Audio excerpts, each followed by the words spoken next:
Traditional guo bao rou has a perfect balance of sweet and sour, with a crispy outside and tender inside, making it irresistibly bite after bite.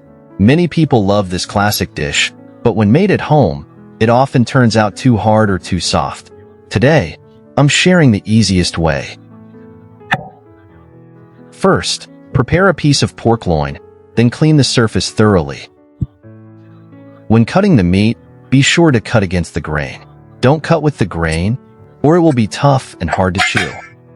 Cut the meat into large slices about the thickness of a coin, then place them in clean water.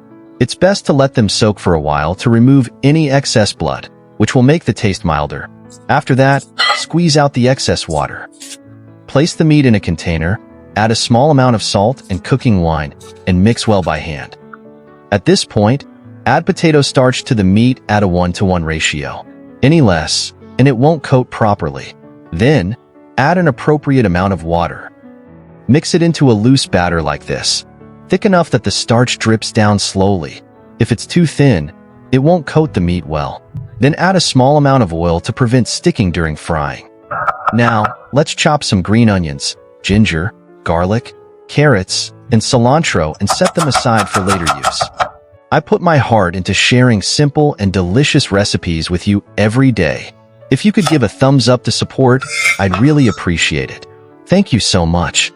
Place the chopped ingredients on a plate and set them aside for later use.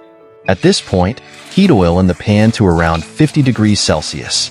Once it reaches this temperature, add the meat to the pan to fry.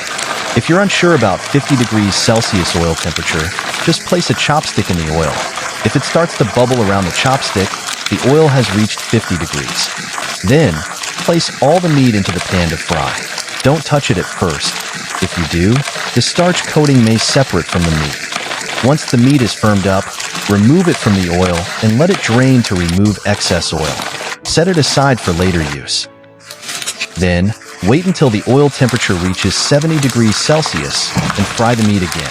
This is the key to making it crispy on the outside and tender on the inside.